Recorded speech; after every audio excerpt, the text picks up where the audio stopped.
friends, it's Bella, and I honestly cannot see anything right now. I have my contacts in and something's wrong with my eyes. Okay, so this week's video is something I have actually been looking forward to for some reason. I don't know why, but it is a freshman advice video. In case you didn't know, I just got out of freshman year. I am completely finished with that. It was an adventure in the most simple way I can explain it, really. I did it, I survived, and I'm here now to tell the tale. Not literally tell the tale. We're not telling the guinea pig in the locker experience. I don't know when that's gonna happen. We're not telling that story.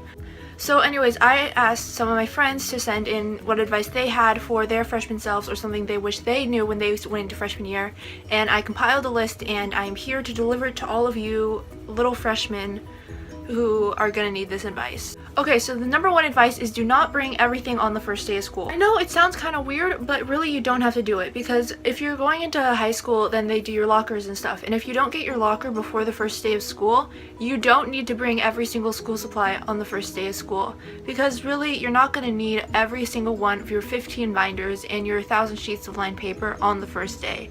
You can really just go on you're living your freshman life on the first day of school with a binder with some paper in it, a planner, and like 3 pens. That's literally what I'm doing this year.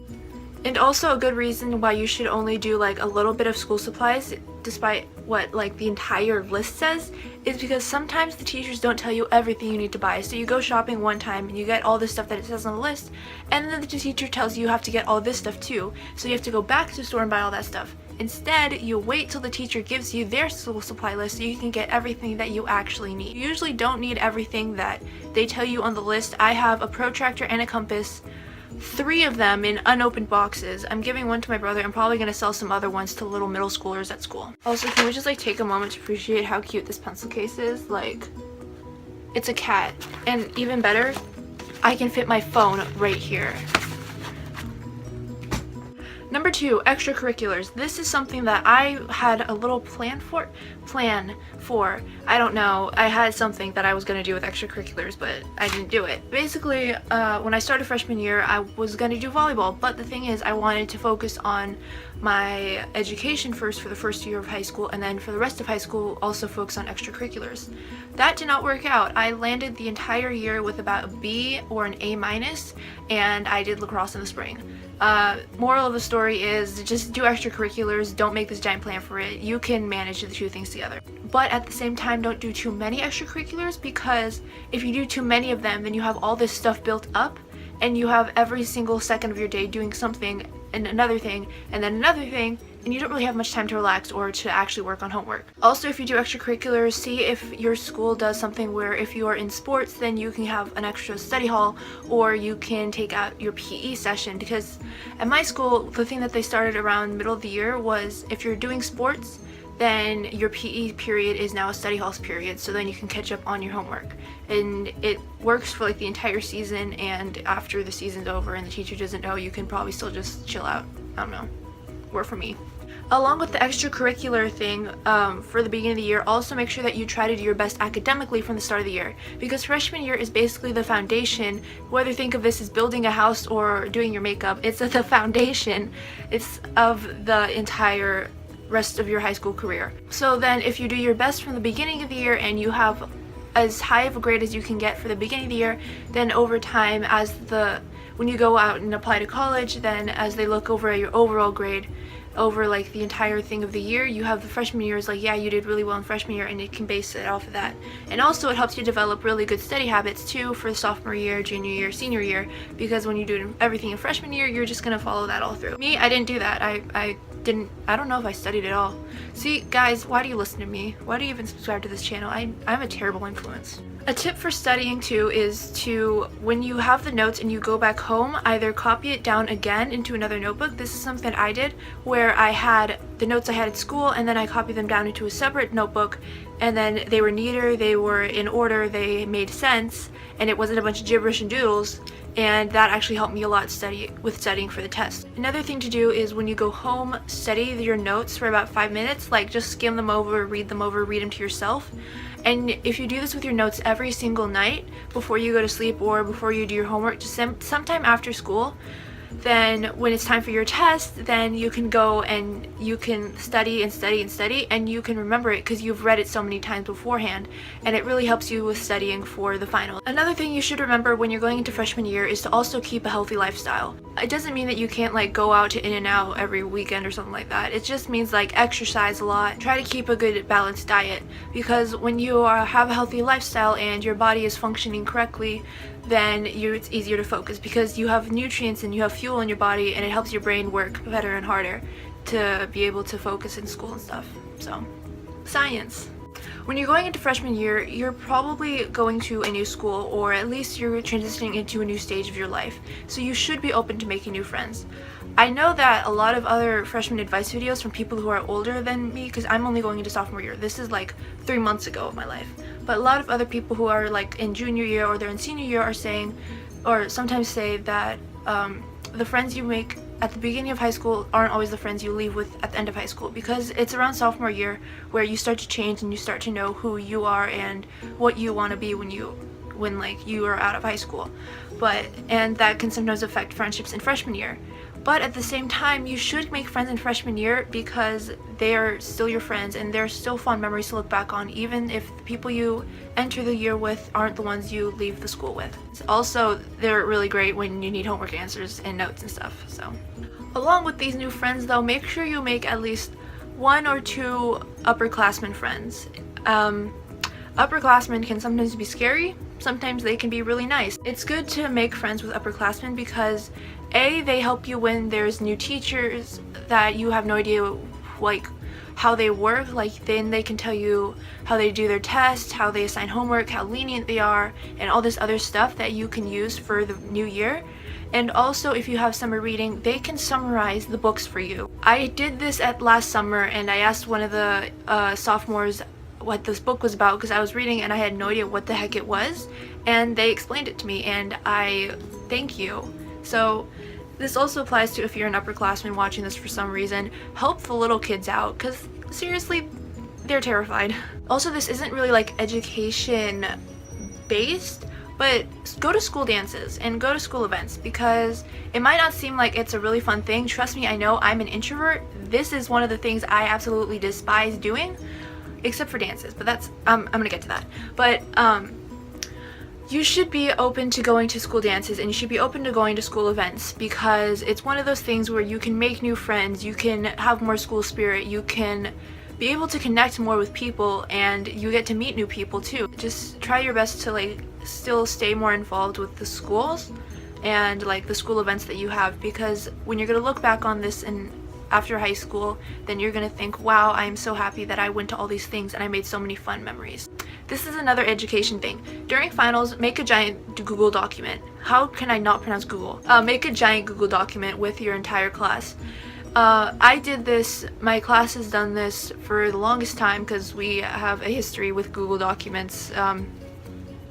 It's been fun, but basically, when you have a Google document and it's shared with the entire class, you can make a giant study guide for finals week. And this really helps because you have everybody in the class working together. So say you don't have the notes for this one section because you were absent, well, this kid over here has the notes and they can easily fill it in for you. Or you misheard a word, or you spelled it incorrectly, or you just don't even have the correct person down. Another person can come in and look at that and say, no, that's not what you're supposed to be learning. This is the correct word, or this is the correct person, this is the correct date. And it really helps when you everyone just like comes all together to help with the finals, because then everyone in a total gets a good grade, and that makes the teacher happy, which makes sometimes tests and lenience way better. Help yourself to help others to help the entire class.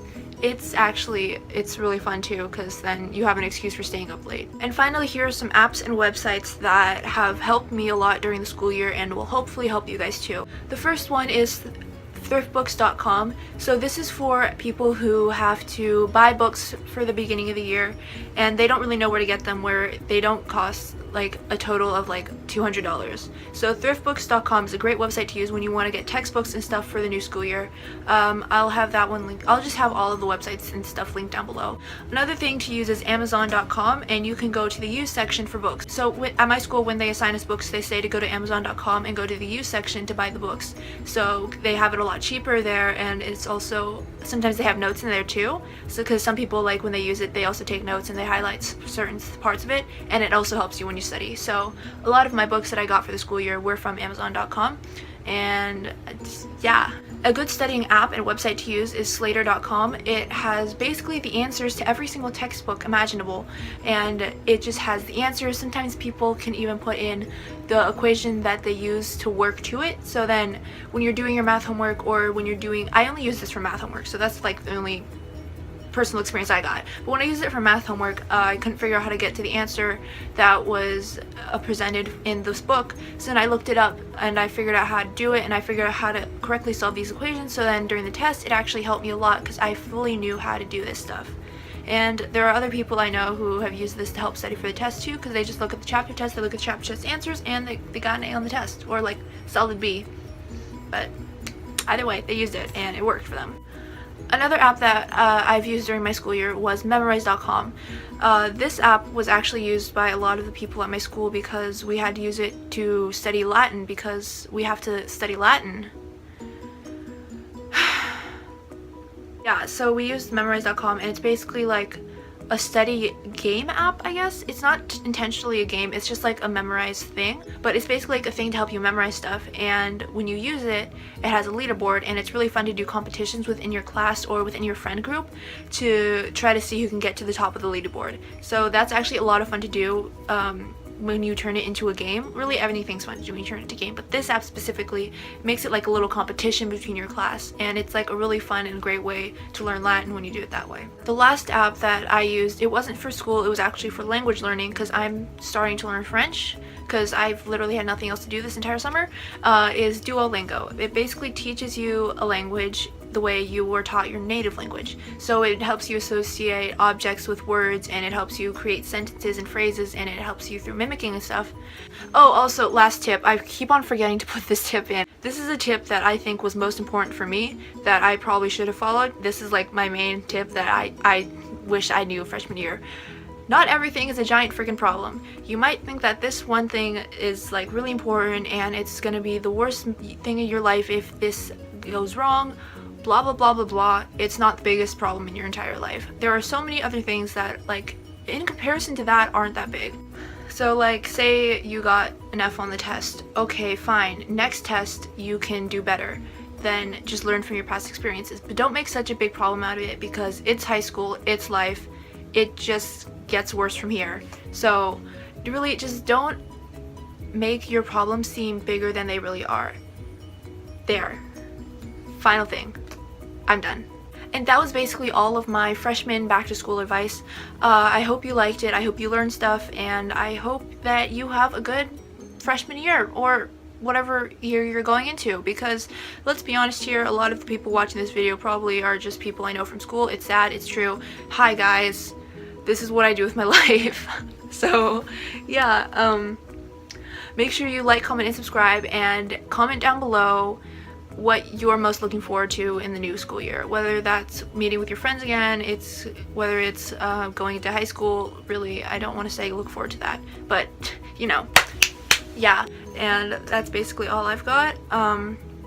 If you liked this video, share it with other people who are going into freshman year too, because to be honest, let's all work together here. Let's get everybody prepped for the new school year, because it's gonna be fun, it's gonna suck, it's probably gonna be the worst years of your life, but it's high school.